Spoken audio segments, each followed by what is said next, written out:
চূড়ান্ত প্রতিবেদন দিল জনপ্রশাসন ও বিচার বিভাগ সংস্কার কমিশন।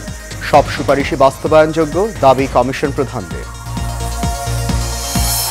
শেখ হাসিনা হত্যা চেষ্টা মামলায় নিম্ন আদালতের রায় হাইকোর্টে বাতিল। মৃত্যুদণ্ডপ্রাপ্ত 9 আসামি সহ 47 জন খালাস। বিনা নোটিশে উচ্ছেদের প্রতিবাদে উত্তরাঞ্চলের পেট্রোল পাম্পগুলোতে চলছে অনির্দিষ্টকালের ধর্মঘট। ভোগান্তি চরমে। এবং আখেরি মোনাজাতে শেষ হল ইজতেমার প্রথম পর্বের দ্বিতীয় ধাপ। বিশ্বের শান্তি ও মুসলিম উম্মার সমৃদ্ধি কামনা।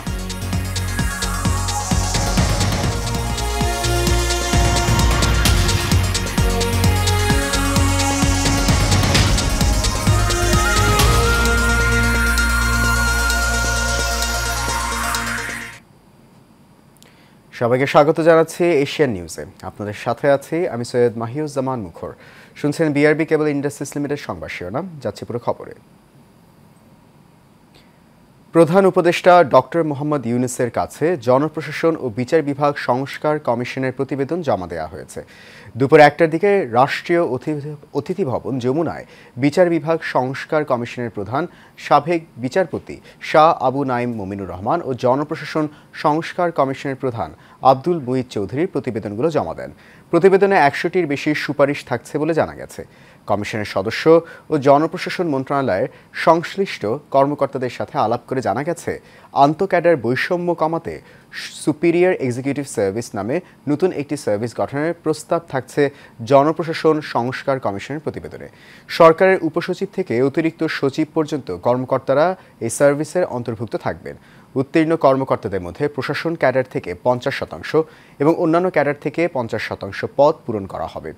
রিপোর্ট গ্রহণ শেষে প্রধান উপদেষ্টা ডক্টর মোহাম্মদ ইউনূস বলেন, রিপোর্টের মধ্যে সংশ্লিষ্ট সবার প্রত্যাশা পূরণ হবে এমন প্রত্যাশা দেশের মানুষের। এটা আন্তরিকভাবে জানাচ্ছি, নেহাতি এটা সৌজন্যমূলকভাবে বলছিলাম। আপনারা যখন এই সামান্য দু কথা দিয়ে শুরু করলেন, আমাদেরকে জানালেন। প্রধান উপদেষ্টা ডক্টর মোহাম্মদ ইউনূস বলেছেন, দেশের শ্রম আইনকে আইএলওর মানদণ্ডে নিয়ে যাওয়ার জন্য গুরুত্বপূর্ণ শ্রম সংস্কার বাস্তবায়নে অন্তর্বর্তী সরকার প্রতিশ্রুতিবদ্ধ। সকালে রাষ্ট্রীয় অতিথি ভবন যমুনায় প্রধান উপদেষ্টার সঙ্গে বাংলাদেশের কলকারখানায় শ্রমিক নিরাপত্তার উন্নয়নে কাজ করা সংগঠন নিরাপনের নেতাদের সাথে সাক্ষাতের সময় কথা বলেন তিনি। প্রধান উপদেষ্টা নিরাপন কর্মকর্তাদের বলেন, অন্তর্বর্তী সরকার দেশের শ্রম আইনকে আইএলওর মানদণ্ডে নিয়ে যাওয়ার জন্য গুরুত্বপূর্ণ শ্রম সংস্কার বাস্তবায়নের প্রতিশ্রুতিবদ্ধ। প্রধান উপদেষ্টার বিশেষ দূত লুৎফি সিদ্দিকী বলেন, অন্তর্বর্তী সরকার এরই মধ্যে শ্রমিক সংগঠন ও নির্মাতাদের সঙ্গে একটি 18 দফা চুক্তি স্বাক্ষর করেছে, যা এই খাতে স্থিতিশীলতা এনেছে এবং পোশাক রপ্তানি বাড়াতে সাহায্য করেছে।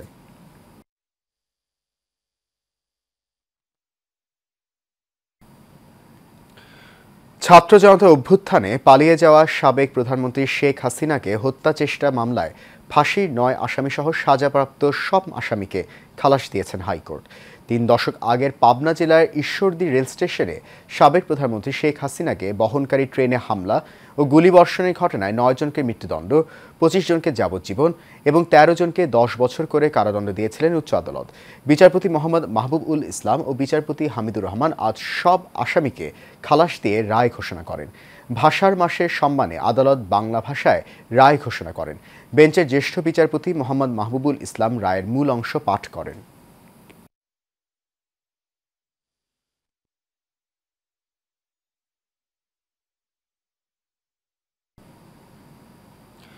উত্তরার ঘটনার সাথে জড়িতদের খুঁজে বের করে আইনের আওতায় আনা হবে বলে জানিয়েছেন স্বরাষ্ট্র উপদেষ্টা মোহাম্মদ জাহাঙ্গীর আলম।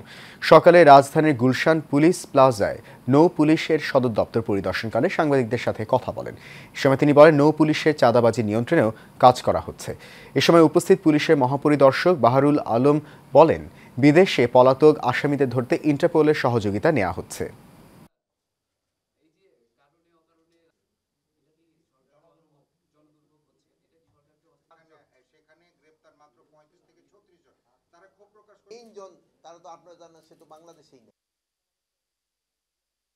আন্তর্জাতিক অপরাধ দমন ট্রাইব্যুনালের কিছু আসামির ব্যাপারে আমরা ইন্টারপোলের মাধ্যমে রেড নোটিশের অনুরোধ জানিয়েছি, তারা এটা প্রসেস করছেন এবং আমার বিশ্বাস অচিরেই আমরা রেড নোটিশগুলো ইস্যু হবে। রেড নোটিশগুলো ইস্যু হলে তখন ওই হোস্ট কান্ট্রি পুলিশের একটা নৈতিক দায়ভাগ আসবে তাদেরকে অ্যারেস্ট করার। উত্তরা যে ঘটনাটা ঘটছে আমরা দুইজনও আজকেও আলাপ করছি, এটা কেন হচ্ছে এবং এটা আমরা একটা ইনভেস্টিগেশন করে যারা এটার জন্য দায়ী তাদের ক্ষেত্রে আমরা আইনানুগ ব্যবস্থা নিই।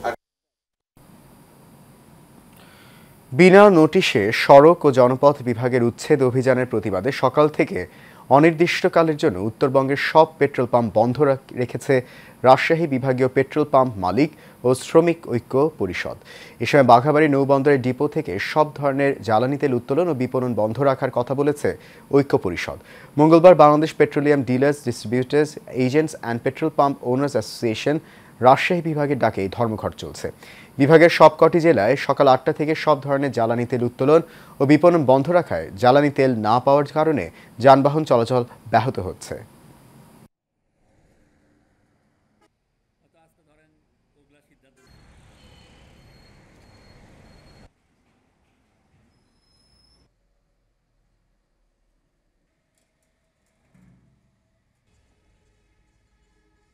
আমরা বন্ধ রাখছি সমিতির সিদ্ধান্ত মোতাবেক। সমিতি থেকে আমাদেরকে জানানো হয়েছে যে আপনারা রাজশাহী এবং রংপুর বিভাগের সকল পেট্রোল পাম্প বন্ধ থাকবে, তেল বিক্রয়, বিপণন, উত্তোলন সবই বন্ধ থাকবে। হঠাৎ করে তেল পাম্প আসে দেখি তেল বন্ধ, তো আমাদের গাড়িতে তেল নাই, তো আমরা গাড়ি কিভাবে চালাবো? এতে অনেক সমস্যা। দর্শক, এই বিষয়ে আরো জানাতে সিরাজগঞ্জ থেকে আমাদের সাথে সরাসরি যুক্ত হচ্ছেন সহকর্মী জিন্না ফারুক। পেট্রোল পাম্প বন্ধ হয়ে থাকার কারণে সাধারণ মানুষকে কেমন ভোগান্তি পোহাতে হচ্ছে আমাদেরকে জানান।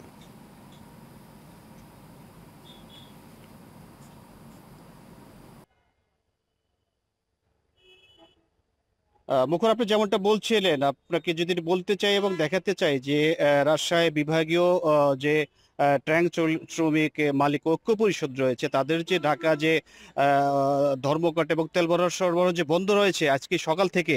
আমি এই মুহূর্তে আছি সিরাজগঞ্জের বাঘাবাড়িতে। আপনাকে যদি দেখাতে চাই, আপনি দেখতে পাচ্ছেন যে এই ট্যাঙ্ক লরিতে কিন্তু উত্তরবঙ্গের পঞ্চগড়, রংপুর, দিনাজপুর, বগুড়া সহ বিভিন্ন জেলাতে কিন্তু তেল সরবরাহ করা হয়। তো তেল সরবরাহ বন্ধর কারণে কিন্তু অলসভাবে পড়ে আছে এই ট্যাঙ্ক লরিগুলো। তো আমরা সকাল থেকে দেখেছি যে বিভিন্ন পেট্রোল পাম্পের যে বন্ধ ঘোষণা করা হয়েছে, সেই বন্ধে কিন্তু আসলে অনেকেই কিন্তু যারা জ্বালানি নিতে পারছে না, অনেক যানবাহনেই।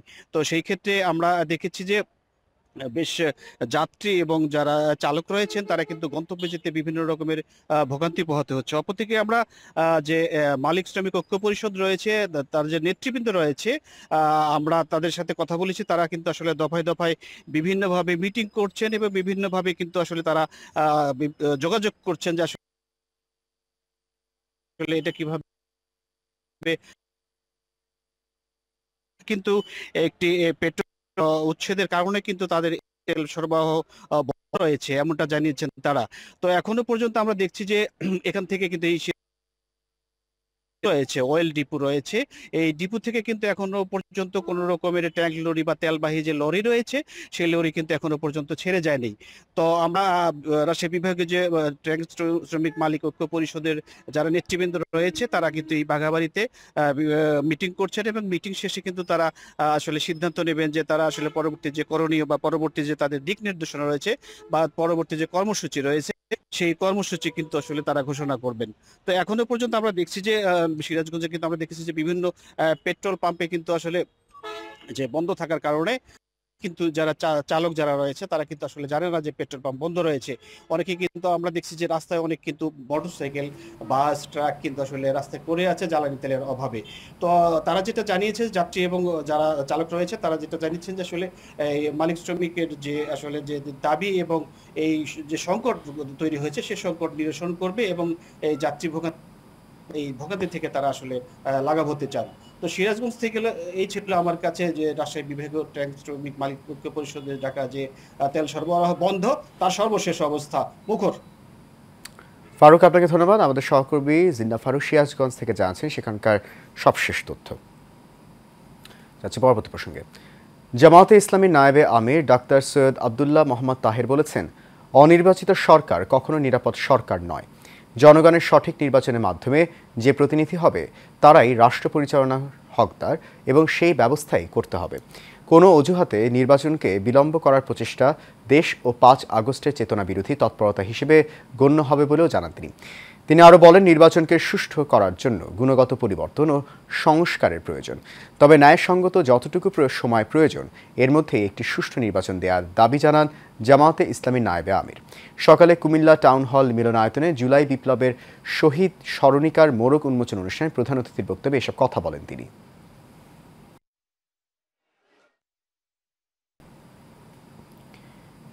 আখেরি মোনাজাতের মাধ্যমে শেষ হলো গাজীপুরের টঙ্গীর বিশ্ব ইজতেমার প্রথম পর্বে দ্বিতীয় ধাপ।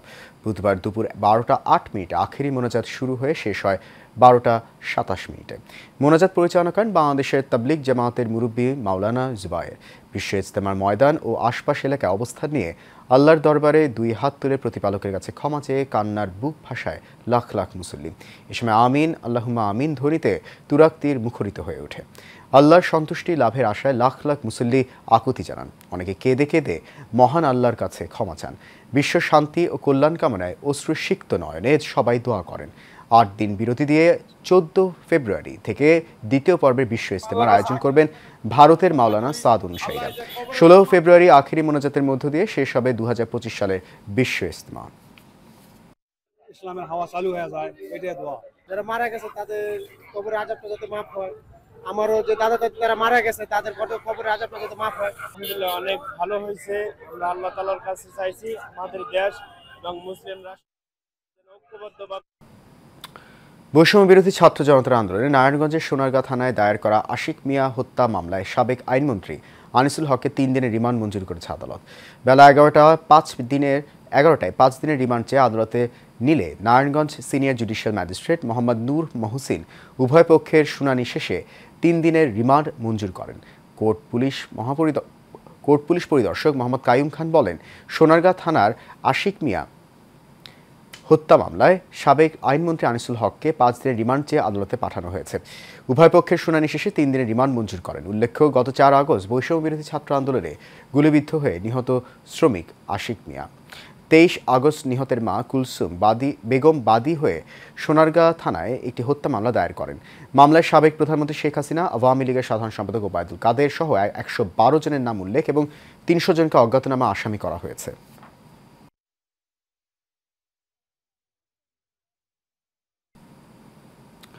পুলিশের গাড়ি থেকে ছিনিয়ে নেয়া পাবনার সুজানগর উপজেলা আওয়ামী লীগের সভাপতি আলহাজ আব্দুল ওয়াহাবকে গ্রেপ্তার করেছে পুলিশ।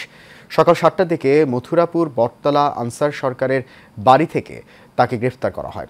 দুপুরে জেলা পুলিশ সুপার কার্যালয়ে পুলিশ সুপার মুর্তজা আলী খান সংবাদ সম্মেলনে বলেন, ওয়াহাবকে ছিনিয়ে নেয়ার ঘটনার এজাহারভুক্ত আসামি তার ব্যক্তিগত সহকারী রাব্বিকেও গ্রেপ্তার করা হয়েছে।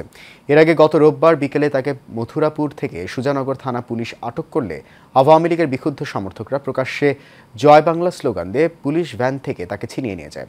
ওই ঘটনায় রাতে সুজানগর থানার এসআই আজাহার আলী বাদী হয়ে ওয়াহাবকে প্রধান আসামি করে একটি মামলা দায়ের করেন। মামলায় 65 জন নামীয় ও 2 থেকে 300 জনকে অজ্ঞাতনামা আসামি করা হয়।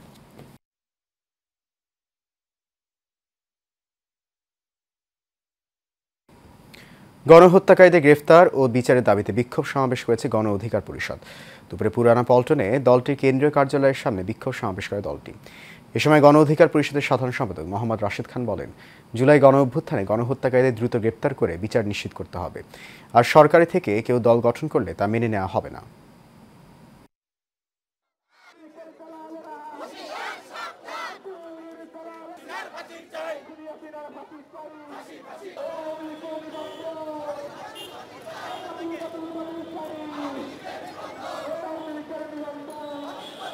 আওয়ামী লীগকে তারা সাংগঠনিকভাবে তাদের কার্যক্রম স্থগিত ঘোষণা করবে কিনা, 48 ঘন্টার মধ্যে তাদেরকে জবাব দিতে হবে। তারা আওয়ামী লীগের নেতাকর্মীদেরকে চিরুনি অভিযানের মাধ্যমে গ্রেপ্তার করবে কিনা, 48 ঘন্টার মধ্যে এই উপদেষ্টাদেরকে জবাব দিতে হবে তারা আওয়ামী লীগের নিবন্ধন স্থগিত করবে কিনা। 48 ঘন্টার আলটিমেটাম দিচ্ছি।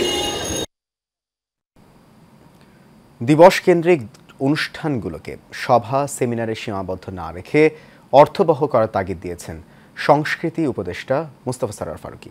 জাতীয় জাদুঘরের মিলনায়তনে গ্রন্থাগার দিবসের অনুষ্ঠানের প্রধান অতিথি হিসেবে যোগ দিয়ে এই মন্তব্য করেন তিনি। সংস্কৃতি উপদেষ্টা বলেন, তরুণ প্রজন্ম স্বাধীনতার স্বাদ আরেকবার এনে দিয়েছে। বয়স্করা যা পারেনি, তরুণরা তা করে দেখিয়েছে।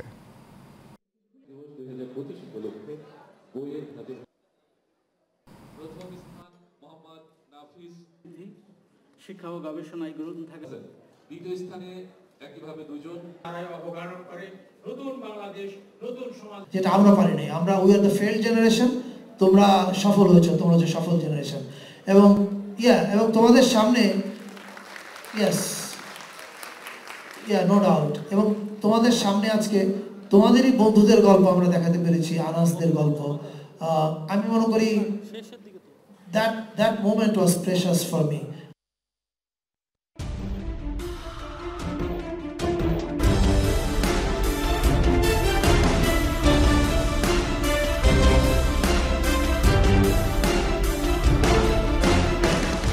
বিএনপি স্থায়ী কমিটির সদস্য ডক্টর আব্দুল মঈন খান বলেছেন, দেশের সামগ্রিক উন্নয়ন করতে হলে সবার আগে গ্রামের উন্নয়নে পদক্ষেপ নিতে হবে।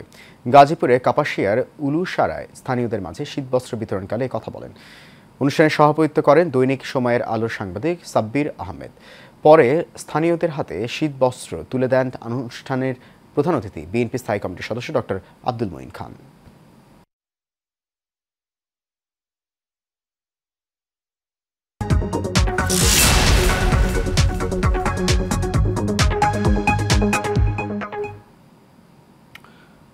আকিজ টেবিলওয়্যার আর্ট অফ প্লেটিংয়ের সিজন 2 উপলক্ষে এক সংবাদ সম্মেলনের আয়োজন করা হয়েছে। রাজধানীটি হোটেলে এই সংবাদ সম্মেলন অনুষ্ঠিত হয়।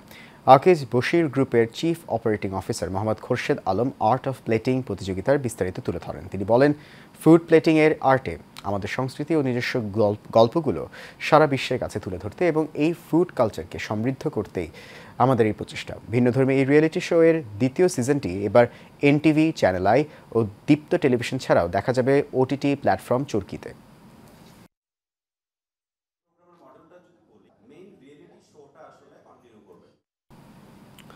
ইউরোপের শ্রমবাজার রক্ষার দাবি জানিয়েছে ইউরোপ ভিসা ঐক্য পরিষদ। জাতীয় প্রেস ক্লাবে এক সংবাদ সম্মেলনে তারা এই দাবি জানান। এ সময় বক্তারা ইউরোপে শ্রমবাজার তৈরি, কর্মীদের চাকরির সকল সুযোগ সুবিধা নিশ্চিতকরণ, ভিসা কার্যক্রমকে বেগবান করা ও বিমান ভাড়া যৌক্তিক পর্যায়ে নিয়ে আসার আহ্বান জানান।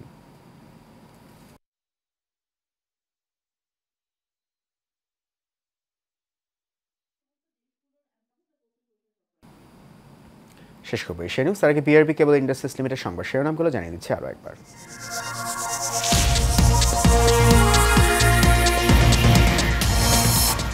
চূড়ান্ত প্রতিবেদন দিল জনপ্রশাসন ও বিচার বিভাগ সংস্কার কমিশন। সব সুপারিশই বাস্তবায়নযোগ্য দাবি কমিশন প্রধানদের। শেখ হাসিনা হত্যা চেষ্টা মামলায় নিম্ন আদালতের রায় হাইকোর্টে বাতিল। মৃত্যুদণ্ডপ্রাপ্ত 9 আসামি সহ 47 জন খালাস। বিনা নোটিশে উচ্ছেদের প্রতিবাদে উত্তরাঞ্চলে পেট্রোল পাম্পগুলোতে চলছে অনির্দিষ্টকালে ধর্মঘট। ভোগান্তি চরমে। এবং আখিরি মোনাজাতে শেষ হলো ইজতেমার প্রথম পর্বের দ্বিতীয় ধাপ, বিশ্বের শান্তি ও মুসলিম উম্মার সমৃদ্ধি কামনা।